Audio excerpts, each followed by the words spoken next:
Boa tarde, meu povo, meu nome é Clara, eu sou professora de Biologia e no vídeo de hoje a gente vai falar um pouquinho sobre os protozoários. Os protozoários fazem parte do reino dos protistas. Relembrando aí a classificação dos 5 reinos, nós temos o reino Monera, o reino dos protistas, o reino dos fungos, o reino dos vegetais e o reino dos animais. Esse reino dos protistas ele é composto de uma série de seres vivos que têm hábitos e formas bem variadas. Hoje nós vamos falar sobre os protozoários. Os protozoários são seres eucariontes, assim como todo o resto do reino dos protistas. São seres que possuem uma única célula, ou seja, eles são unicelulares.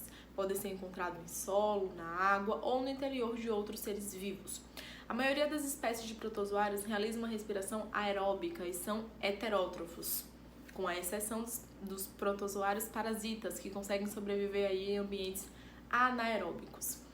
Entre as muitas espécies de protozoários, e são muitas, umas são envoltos de uma membrana plasmática, que envolve toda a sua célula, outros possuem uma parede celular e algumas ainda conseguem desenvolver uma carapaça interna.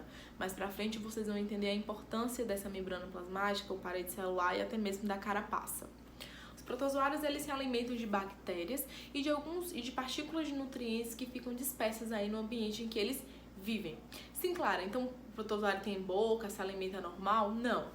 Os protozoários não possuem boca ou nenhuma estrutura similar. Todo o alimento, toda a partícula de nutrientes é transportada para dentro da célula através da membrana plasmática. Isso mesmo. A principal função da membrana plasmática é ter permeabilidade seletiva, ou seja, ela é extremamente seletiva, escolhe quais são as substâncias que entram e que saem da célula. Dessa forma é que acontece a nutrição, o transporte desses nutrientes, através dessa membrana plasmática, não esqueçam disso. A digestão ela ocorre em vacúolos internos no interior da célula, e os dejetos dos alimentos é ejetado para fora da célula pelo poro anal ou pela própria membrana plasmática. Eu desenhei aqui a estrutura de um protozoário, na verdade um paramécio. Vou tentar colocar aqui para vocês verem. Na superfície contém alguns cílios, e mais pra frente eu vou falar de classificação e vocês vão ver que alguns protozoários são ciliados, é uma característica de locomoção. Os cílios, aqui tá a membrana plasmática, ou também chamada de película. Esse é um vacúolo pulsátil, que é onde ocorre a digestão, que é onde ocorre toda a digestão dos nutrientes. E aqui do ladinho tem o poro anal, que é por onde a célula ejeta aí os restos de nutrientes que não foram utilizados pela célula. E aí ejeta também pela membrana plasmática. Mais pra frente eu volto aí na estrutura e coloco uma bonitinha aqui do lado para vocês entenderem melhor.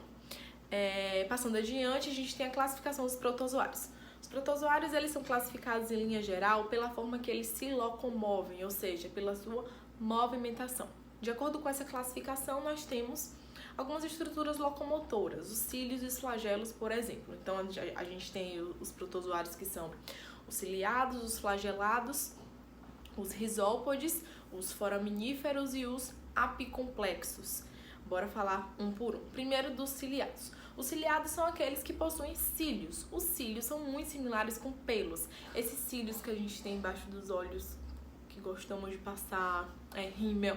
Esses cílios eles estão aqui por um motivo e compõem muitos ciliados por outro motivo, que é a locomoção. Esses cílios são estruturas que ajudam os ciliados a se locomoverem, principalmente os aquáticos. E também ajudam na obtenção de alimento, funcionam como se fosse um velcro. Os protozoários que são flagelados, os flagelos são estruturas que realizam movimentos ondulatórios, como se fosse um chicote.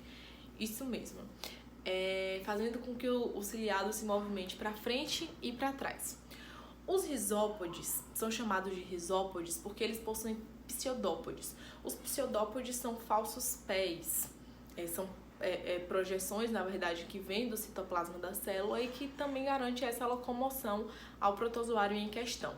Existem também os foraminíferos. Os foraminíferos são aqueles capazes de secretar uma carapaça de carbonato de cálcio. Isso mesmo, lembra que eu falei que alguns ciliados têm uma característica de ter algumas carapaças? Isso, a carapaça ajuda primeiro na proteção do protozoário.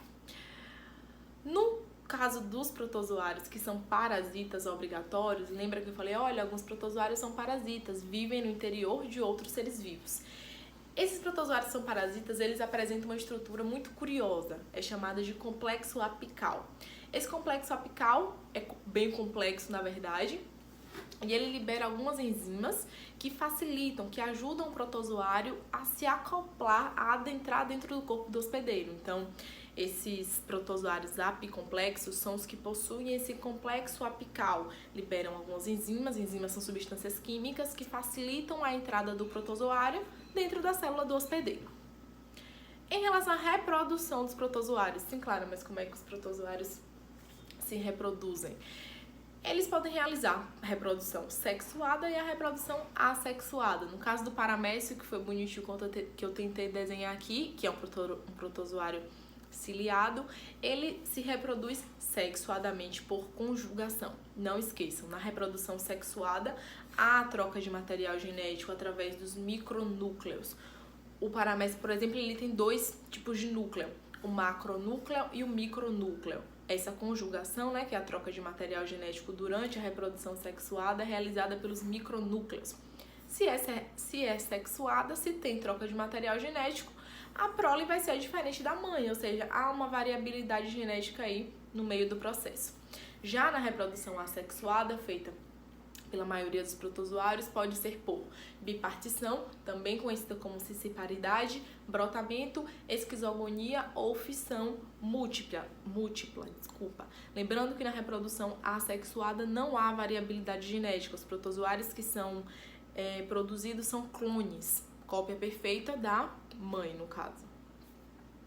E a relação que os protozoários têm com seres humanos? Claro, eu já ouvi falar que existem alguns protozoários que causam doenças. Sim, existem alguns que causam realmente, que têm essa importância médica.